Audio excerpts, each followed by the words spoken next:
Assalamualaikum. Hey Dim, gue mau tahu nih dari lu nih, tantangan kayak gimana sih yang lo alamin ketika lo mau dapet cuan pertama gitu. Kan awalnya lo kan ya mulai saham dari mana, terus pas awal-awal lo investasi itu tantangannya apa? Nah terus struggle lo itu gimana cara itunya sampai akhirnya lo bisa dapet cuan pertama lo gitu. Mmm, gue baru ingat nih, suatu ketika gue lihat YouTube-nya, sebenarnya YouTube-nya Timothy sih. Oke, Timothy Ronald. Nah, iya Timothy Ronald. Gue lihat di YouTube cara mendapatkan 1 miliar pertama. Nah, itu gue langsung tergiur tuh kan. Mm-mm. Apa gimana nih caranya gitu. Gue lihat, oh begini caranya. Sebenarnya dia lebih ke arah ini juga sih ngasih tahu caranya.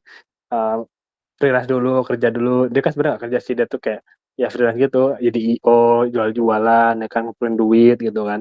Habis itu Hmm. ntar kalau udah duitnya diinvestasiin sama dia. Nah dari situlah gue ini mau tahu caranya dapatnya lebih cepet tuh gimana. Kita dari investasi gitu kan, saham sama kripto. Ya udah, akhirnya gue lihat dulu ke saham dulu gitu, belajar di saham. Di situ gue udah belajar tentang saham. Nah di situlah gue kenal ternak uang gitu, dan ya Oke, kan. oke.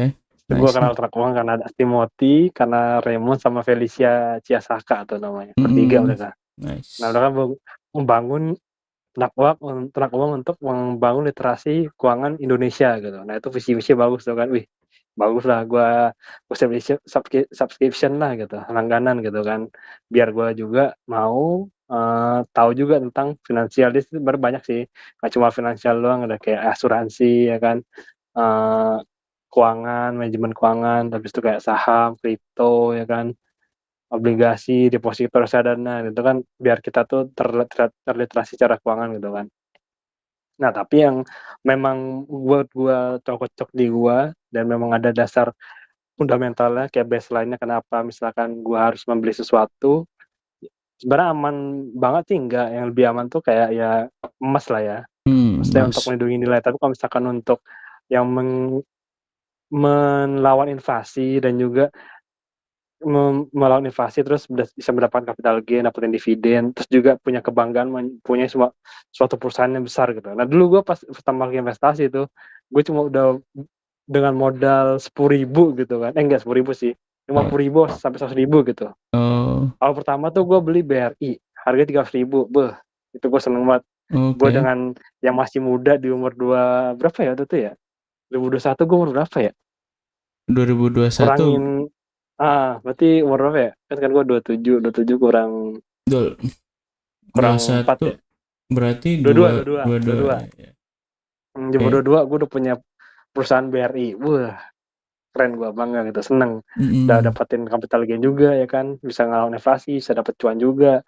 Jadi sembari nyari-nyari kerja sambil-sambil bekal ke depannya ya kan. Jadi di awal ini walaupun memang duitnya sedikit, gue coba dulu gitu. Sampai nanti akhirnya gue bisa dapetin ya tadi, bisa dapetin uang yang banyak, terus nanti buat bekal masa depan. Nanti kalau misalkan, ya gue juga mikir gitu ke depan, kalau misalkan gue kerja terus nggak bisa, gue harus ada investasi buat bisa memberikan gue penghasilan passive income gitu kan.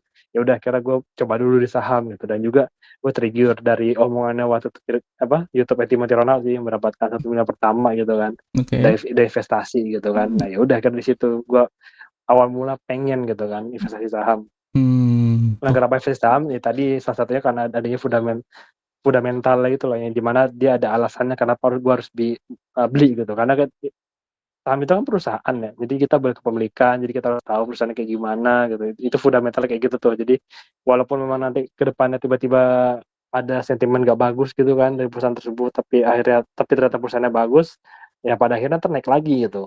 Ya walaupun memang hmm. agak lebih lama sih naiknya dari kripto sih, tapi ya enggaknya gue tahu gitu alasan gue beli itu karena apa, dan karena gue beli bisnisnya gitu, dan gue juga suka berbisnis. Alasan gue juga itu kan pengen beli saham, ya itu suka bisnis juga gitu. Nah Oke. ya sudah, ketika itu baru deh, dari 2021, ketika gue sambil kerja juga, sambil jadi sales ya kan, sambil jadi sales sales marketing ya kan, jadi bisnis konsultan, nyari-nyari klien juga. Gua jadi sebagai ya freelance juga, bikin aplikasi, website, terus habis itu jadi telesales juga. Nah, itu gue sambil investasi juga tuh. Ya walaupun sebenarnya nggak worth it sih kalau misalkan duit itu masih di bawah 10 juta gitu buat investasi saham, karena kan sebenarnya modal buat capital gain sama dividen itu masih dikit gitu, nggak berasa. Kecuali duit lu tuh udah di atas 10 juta gitu. Iya, 100 juta udah berasa itu kan. betul, Nah, betul. makanya itu sebenarnya untuk dari segi investasi sih belum bisa dijadiin ini ya. Kalau misalkan kapitalnya masih dikit belum bisa jadiin patokan untuk menghidupi di zaman kita yang sekarang, untuk menghidupi kita itu belum bisa. Iya, Makanya gue berpikir nggak bisa nih gue kayak gini terus. Dan gue juga dari kemarin dapatnya freelance kerja juga nggak ada yang cocok ya kan. iya, Terus nggak, waktu itu setahun juga nggak dapat kerja, gue sambil dapetin sertifikat sambil nyari-nyari bikin portofolio. Ya udah, akhirnya ketemu lah gue sama lu, dan maksudnya menawarkan ke lu gitu, dan kita oh, bikin startup AFL. Sebenarnya awalnya gak AFL sih, gue lupa, iya, pokoknya startup yang ini kan. iya, tentang saham Akhirnya kan. berjalan lah. Nah, semua uang investasi gue yang sebelumnya udah gue investasiin di saham, di kripto, yang tadinya udah berkembang, gue korbanin buat menjalankan startup ini gitu. Yang Hmm, pada akhirnya nanti lebih banyak mendapatkan pemasukan juga gitu kan. Karena oke, kan nanti dapatnya kita B2C gitu kan. Karena emang ya aktif income lah jadinya kan. Nah, ya, nanti pada akhirnya setelah mendapatkan dari efek saham ini, baru deh nanti kita duit gue, profit gue sudah 100 juta lebih, gue taruh lagi di saham gitu. Jadi sebenarnya semuanya tuh berawal dari niat gue untuk jujur sih jadi kaya gitu kan. Karena wajar manusia kan pengen juga pengen banyak dapat duit gitu kan. Nah, betul. setelah pengen punya dapat duit, terus akhirnya lama-lama kepikiran nih, gue hidup kalau dapetin duit nggak ada tujuan sebenarnya gitu. Akhirnya gue punya, ya itu dari ini juga sih, ketika gue ikutin webinar Patung sih, Patung di Semaringin gitu kan. Jadi Hmm, gue harus punya prinsip kalau apa yang gue lakukan itu harus bermanfaat buat semua orang gitu. Makanya gue kalau misalkan bikin suatu produk atau apapun itu, atau perusahaan, produknya itu bermanfaat buat semua orang, atau gue nanti bisa meng mempekerjakan orang untuk menafkahi orang itu, untuk bagi-bagi rezeki gitu. Dan untuk membantu orang lah, bermanfaat buat orang gitu kan. Ya udah, nanti setelah gue mendapatkan duit itu, jadi produk gue bermanfaat ya kan. Ya walaupun saat ini masih berdarah-darah, sebentar lagi kita mau dapat income kan, amin. amin. Nah, tapi itu produk dua, kita bermanfaat untuk orang, juga produknya nanti itu bisa memberikan, nanti kalau misalkan ada yang kerja di kita bisa memberikan rezeki manfaat ke orang gitu kan. Nah, ya udah, nanti setelah itu baru deh investasi saham dulu, kemudian kripto gitu. Hmm, Jadi gitu sih, dan iya, nice, nice. ceritanya gimana, dan Bagus, bagus. Jadi dari uh, awal itu lo nggak langsung ke saham enggak, awal berarti tuh nggak saham dulu, enggak. Awal tuh gue dari itu seminar kan? dari hidup gue mikir gitu kan, Iya, kok hidup gue, maksudnya ya nggak tahu sih, ini dari gue sih, kalau lu iya, nggak tahu sih, dan ya maksudnya kayak gue nggak, gimana, gue berasa kayak datar-datar aja nih hidup, nggak ada tujuan juga, iya, pengen buat sesuatu yang bermanfaat gitu. Ya udahlah, ngapain kayak gitu, tiba-tiba ya namanya juga lu tau lah, kalau misalkan The Secret kan, Law of Attraction gitu kan. iya, Nah, betul. pas gue bingung gitu, tiba-tiba di IG nggak salah gue ada seminar Pak Tung Semaringin, jadi langsung wah, mendapatkan tujuan hidup, memberikan ini Hmm, finansial gitu-gitu. Wih, gue tertarik nih. Nah, dari situ gue ini munculnya di situ gitu. Dari awalnya kayak oke. punya tujuan hidup, pengen bermanfaat buat orang ya kan, pengen bantu orang, muncullah dari situ. Ada pertama webinar, kemudian belajar bisnis, ada self development ya kan, kemudian bisnis apapun itu, saham juga, terus ketemu terak uang, mendapatkan uang lebih gitu. Jadi gitu sih emang, Oke. nggak langsung investasi gitu. Oke, oke. Dan Tujuan hidup dulu, betul, betul. perubahan hidup lah. Wah, latar belakangnya bagus, Pak. Dan Yoi. dan tadi lo mention tadi lo investasi 50.000 terus dapat cuan jadi 300 itu. Betul kan? Betul? Enggak, bukan. Maksud gue itu dengan 50.000 itu sebenarnya, maksudnya harganya bisa semurah itu gitu, dan maksud gue nggak, dari 50.000 bukan ke 300, bukan. Jadi Gue dengan 50.000 udah bisa gitu investasi. Tapi misalkan waktu itu yang gue beli itu sahamnya BCA, bukan BCA, BRI yang iya, harganya itu 13.000 gitu. Jadi oke. gue awalnya 13.000 gitu. Terus Tapi lama. bener sih, gue dapat capital gainnya 50.000 tapi. Oh, jadi dari 300.000 jadi 350.000 gitu. Iya benar. Oh, oke, oke, paham, paham, paham. Nah, Hmm. nah setelah itu lanjutannya gimana tuh dari kita ngomongin timeline lu investasi ya. Setelah Nah, yang dapat untung 50.000 itu untung terbesar lu lah. Setelah dari yang 50.000 itu apa tuh? Paling besar. apa yang terbesar? Keuntungan Keuntungan, terbesar. keuntungan terbesar ya. Berarti lo investnya lebih gede lagi dari itu. Kalau keuntungan terbesar ya setelah itu kan gue akhirnya trading kan ya, dan Oh, karena gue ketika itu juga karena belum ingin pemasukan lebih, akhirnya gue ya itu langsung trading. Nah gue juga sebenarnya waktu itu pas gue di 2021 pas di Solid Gold gue trading ini juga futures berjangka gitu yang hmm, dimana tuh nilai gitu kan, ya dimana tuh naik turunnya cepat gitu. Dari situ yang dimana itu ya itu gue situ habis 3 juta dan di berjangka itu di oke. futuristik bukan futuristik futures berjangka yang nilai Oh, itu oke, yang trading nilai nilai komoditas kayak oke, emas gitu. oke. Nah, Trade, itu 3 juta. Kalau misalkan dari segi pahitnya itu ya loss gue paling gede ya situ di futures di berjangka 3 juta. Kalau misalkan paling rugi di saham itu pernah gue di Wir Asia, WIRG tickernya, itu gue minus 80%. Tapi hmm, di situ nggak banyak, gue cuma invest 150.000, tapi turunnya 80% jadi tinggal 40.000 nggak salah. Untung nggak banyak sih, cuma 150.000 doang. oh, oke. Dan juga kalau misalkan akumulasi juga pun jujur sebenarnya porto gue masih minus sih Hmm, semuanya. Kalau gue lihat kemarin minus 700 ditambah minus berapa ya, 300, minus juta sih bener. Di saham gue minus juta. oke. Jadi total kalau misalkan di saham dan di berjangka gue minus 4 juta gitu kan. Tapi kalau misalkan dilihat dari persenannya, gue pernah keuntungannya tuh bisa plusnya 120% gitu. Oke, oke. 120% berarti 1,2 kali lipat ya. 120, 100% kan Iya, berarti kan balik modal tuh ya. iya 1 kali lipatnya. Berarti kalau misalkan 120% kan 1,2 kali lipatnya gitu kan. Oke. Ya gitu. Jadi kan di situ, nah gue nama sahamnya itu Raja, Mm-mm. Rukun Raharja. Nah di situ gue invest. Sebenarnya gak banyak juga sih, Oke. cuma sekitar 100.000, 100.000. Jadi terus habis itu karena sudah 10.000%, gue untung ya 220.000, nggak banyak banget. Tapi di situ gue sebagai buat yang pemula udah desa fundamental, udah desa teknikal, udah paham lah ya kan. Terus juga trading waktu itu karena butuh duit juga waktu itu kan karena belum dapat penghasilan yang cukup, udah trading dulu gitu. Nah akhirnya kesini baru gue mulai melakukan investasi gitu karena kan udah pernah trading, udah pernah nyoba, udah pernah pengalaman, udah pernah desa fundamental, investasi juga pernah. Jadi sekarang lebih ke arahnya investasi aja. Jadi gue nggak terlalu fokus di saham, gue lebih fokus buat jalanin bisnis gitu. Oke, oke. Jadi keuntungan tertinggi sih di ini sih, di Raja Di- Kota Harja pernah 120% plus. Oke. It- Mm-mm. itu trading atau investasi jatuhnya tuh ya? Trading katanya. Oh, trading. Trading Hmm. saham konteksnya ini kan. Iya itu saham Oke, oke, oke. Nice, nice, nice.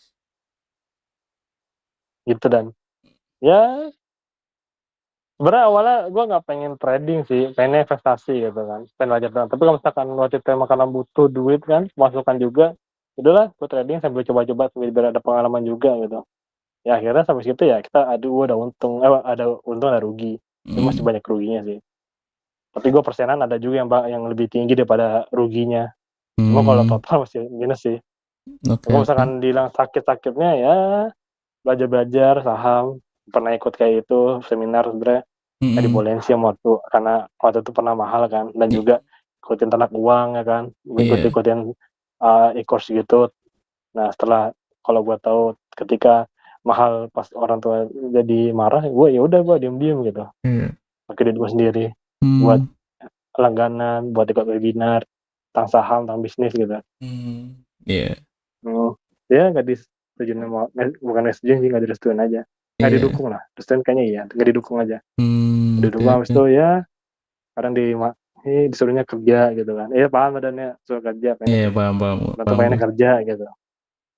Ya gue keke dan karena gue punya tujuan yang bermanfaat buat orang kan, bantu orang, Wah, ini, gitu. Heeh. nah ini fakta yang menarik nih. Eh, Siapa tuh? gua lupa ini yang mention siapa, tapi gua ingat Gen Z Hmm. itu dia berorientasi, berarti OP-nya itu dia itu berorientasi ke apa namanya itu, inovasi. Jadi Hmm. kalau ada perubahan sesuatu tuh kita langsung gas gitu. Hmm. Nah, sedangkan generasi di atas kita tuh, khususnya Hmm. mungkin baby boomer, mereka itu Hmm. orientasinya fokusnya itu ke sustainable gitu. Oh, paham, paham, paham. Iya Makanya kan? pengennya yang aman-aman aja, Iya, gitu. ya kan? Yang sesuai yang sama yang adat dulu gitu kan, dan nggak apa ya, nggak mengikuti perkembangan zaman gitu, Iya. tidak beradaptasi. Mak Iya, paham sih. mak Heeh. makanya ada sebuah pepatah gitu. Kalau Hmm. nggak rusak, ngapain diganti? Gitu. Itu istilahnya sih. Hmm. Nah, Oh, paham, paham, paham, paham. makanya gue sering nemu kasusnya begitu. Kayak Hmm. misalkan contoh di sebuah di ya pas ada tempat gua ngajar lah. Itu kita kan mau upgrade ke Windows yang terbaru tuh. Nah, Hmm. itu yang bagian-bagian sepuhnya itu menolak. Nanti kalau kayak begini Hmm. nanti susah lagi gitu. Istilahnya harus beradaptasi Hmm. lagi. Sedangkan dia Iya, iya, udah iya. nyaman sama OS lama, pakai software lama juga gitu. Hmm. Nah, itu, Nah, Pak. akhirnya ketinggalan lah. Iya, ketinggalan. Akhirnya nggak udah adaptasi, nggak pintar juga jadinya sih, nggak kreatif juga jadinya. Gitu. Nggak ngikutin ini. Dan juga akhirnya karena itu udah lama kan, udah nggak dipakai, orang nggak ada yang make lebih, maksudnya orang sekarang lebih canggih, nggak ada yang make apa OS yang lama, ya mungkin dia ketinggalan gitu, membuat Iya, kerja atau apapun nanti susah gitu kan ke depannya. Karena kan kita udah pakai jauh yang zaman sekarang, apalagi sekarang udah ada AI, iya betul. nggak perlu kayak gitu, udah apa ya, udah di luar tangan lah itu. Hmm. Nah, itu salah satu mungkin alasan banyak Hmm. toko-toko itu tutup, Pak. Yang kayak tradisional lah. Yang Iya benar. yang tradisional terus dia itu nggak, ya istilahnya lah, nggak punya toko online. Kalaupun punya toko online tuh, dia nggak Hmm. bisa mengkomunikasikan produknya itu ke konsumen dengan bahasa atau komunikasi yang membuat mereka pingin beli gitu. Masalah juga itu, Pak. Hmm. Itu kan Paham, paham, paham, paham.